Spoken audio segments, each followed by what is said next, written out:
बिस्मिल्लाहिर्रहमानिर्रहीम। Dear students, अस्सलाम वालेकुम। लॉ ऑफ कॉन्ट्रैक्ट 2 के लेक्चर में आज हम पढ़ेंगे सेक्शन 194। सेक्शन 194 डील करता है a person appointed by the agent in the business of agency. इससे पहले लेक्चर्स में हम पढ़ चुके हैं कि अगर एक एजेंट विदाउट अथॉरिटी वो एक शख्स को आगे सब एजेंट मुकर्रर कर देता है to do the business of the agency, तो वो सब एजेंट वो उसकी अपॉइंटमेंट चूंकि विदाउट अथॉरिटी है तो दैट विल बी कॉल्ड सब एजेंट। लेकिन अगर एक एजेंट को इम्प्लॉयडली या एक्सप्रेसली कॉन्ट्रैक्ट ऑफ एजेंसी के तहत प्रिंसिपल की तरफ से ये अथॉरिटी दी गई है कि to perform the business of the agency he can appoint a person, तो अगर वो एजेंट ड्यूली उस अथॉरिटी को एक्सरसाइज करते हुए उस बिजनेस ऑफ एजेंसी को परफॉर्म करने के लिए किसी शख्स को अपॉइंट करता है तो वो शख्स सब एजेंट नहीं कहलाएगा, बल्कि उस शख्स की जो कैपेसिटी है वो होगी एज ए एजेंट, और उसकी राइट्स एंड लायबिलिटीज वही होंगी एज सच जैसे कि उसको प्रिंसिपल ने खुद अपना एजेंट मुकर्रर किया है, और उस बिजनेस ऑफ एजेंसी में जिस काम के लिए उसको मुकर्रर किया गया उसको परफॉर्म करते हुए he will be responsible to the principal, और प्रिंसिपल उसके एक्ट्स के लिए बाउंड होगा। इसके बाद सेक्शन 195 डील करता है कि अगर एक एजेंट जो है वो आगे एक शख्स को अपॉइंट करता है, जैसे हमने सेक्शन 194 में पढ़ा, तो उसको अपॉइंट करते हुए ये एजेंट की जिम्मेदारी है कि वो अपनी जो भी एक डिलीजेंस है एक ऑर्डिनरी प्रूडेंट मैन की तरह वो उस तरह परफॉर्म करे।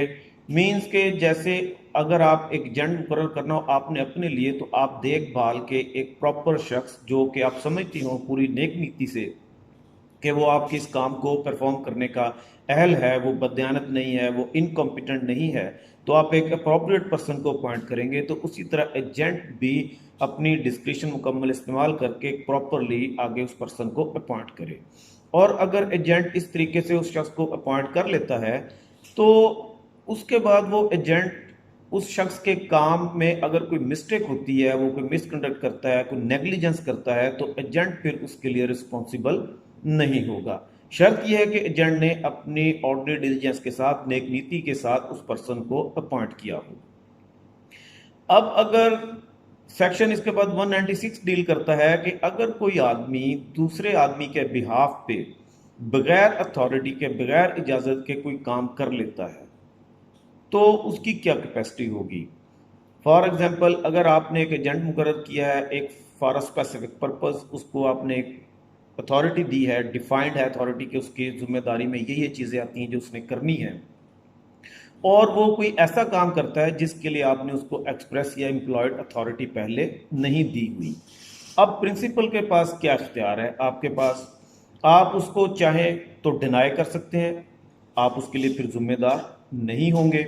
और आप चाहें तो उसको रेटिफाई कर सकते हैं, यानी आप उसको एक्सेप्ट कर सकते हैं। आप कह सकते हैं कि ठीक है कि ये अगरचे मेरी इजाज़त के बगैर इसने ये काम किया, लेकिन मैं इसको ओन करता हूं, मैं इसको एक्सेप्ट करता हूं। और अगर आप उस एक्ट को रेटिफाई कर लेते हैं जो आपकी इजाज़त के बगैर किया गया, तो फिर आप उसके लिए पाबंद हो जाएंगे, और बिल्कुल इसी तरह जैसे कि वो काम आपकी इजाज़त से सरंजाम दिया गया हो। इसके बाद सेक्शन 197 डील करता है कि ये जो आपकी रेटिफिकेशन है ये एक्सप्रेस भी हो सकती है और इम्प्लाइड भी हो सकती है। आप इधर बाय वर्ड्स और स्पोकन उसको रेटिफाई कर सकते हैं, या आपका जो कंडक्ट है वो भी उसको रेटिफाई कर सकता है। इसके बाद सेक्शन 198 है कि ये डील करता है आपके डिफेक्टिव नॉलेज को, कि जो एक्ट किया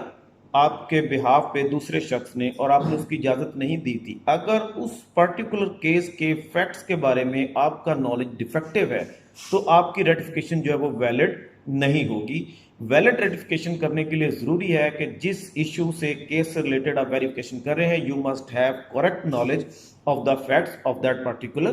केस। इसके बाद सेक्शन 199 है कि अगर आपके बिहाफ पे एक शख्स ने काम किया विदाउट योर अथॉरिटी, और वो जो एक्ट उसने परफॉर्म किया है वो इटसेल्फ एक किसी बिजनेस, किसी ट्रांजैक्शन का एक पार्ट है, that is not the complete transaction, बल्कि आपका वो जो एक्ट है that is forming part of a transaction. तो जब आप उस एक्ट को रेटिफाई कर देंगे तो उसका अल्टीमेट इंपैक्ट ये होगा कि आपके रेटिफिकेशन से वो जो कंप्लीट ट्रांजैक्शन है दैट विल बी रेटिफाइड। इसके बाद सेक्शन 200 है कि termination of right of interest. अगर आपके बिहाफ पे एक शख्स ने एक एक्ट किया लेकिन आपकी इजाजत के बगैर किया, अब आपके पास उसको रेटिफाई करने का इख्तियार है, आप ऑन या डिसऑन उस एक्ट को कर सकते हैं। लेकिन दूसरी तरफ वो जो एक्ट किया गया है वो एक्ट किसी तीसरे शख्स के किसी राइट को या तो टर्मिनेट कर रहा है या उसको इन्फ्रिंज कर रहा है या उसको जिम्मेदार ठहरा रहा है कुछ डैमेजेस पे करने के लिए। तो अगर उस एक्ट का इंपैक्ट ये है कि उसकी वजह से तीसरे आदमी को कोई आपको डैमेजेस पे करने पड़ेंगे या उसका कुछ राइट वेवा हो जाता है या टर्मिनेट हो जाता है, तो उस सूरत में आपकी जो रेटिफिकेशन है वो उस थर्ड पर्सन के राइट्स को इन्फ्रिंज नहीं कर सकती, उसको सब्जेक्ट टू डैमेजेस नहीं कर सकती, उसके राइट को टर्मिनेट नहीं कर सकती। आपकी रेटिफिकेशन उसी सूरत में वैलिड होगी, कारआमद होगी, उसी हद तक कारआमद होगी कि वो तीसरे शख्स को आपके जो जो काम किया गया आपकी authority, express authority, employed authority के बगैर, उसकी बेस पे किसी तीसरे शख्स का कोई राइट, कोई डैमेज ना हो, इन्फ्रिंज ना हो, टर्मिनेट ना हो या वो सब्जेक्ट टू डैमेजेस ना हो, उसी सूरत में आपकी रेटिफिकेशन वैलिड होगी। अदरवाइज आपकी रेटिफिकेशन थर्ड पर्सन को इम्पैक्ट नहीं करेगी। Thank you very much. आप इन सेक्शंस को खुद से पढ़ें, समझें इस लेक्चर की रोशनी में, और अगर आपको कोई बात समझ नहीं आती, कोई एम्बिग्युइटी है, तो आप मुझे व्हाट्सएप ग्रुप में मैसेज करें। इंशाल्लाह I will try to explain it to you. Thank you very much. अल्लाह हाफिज़।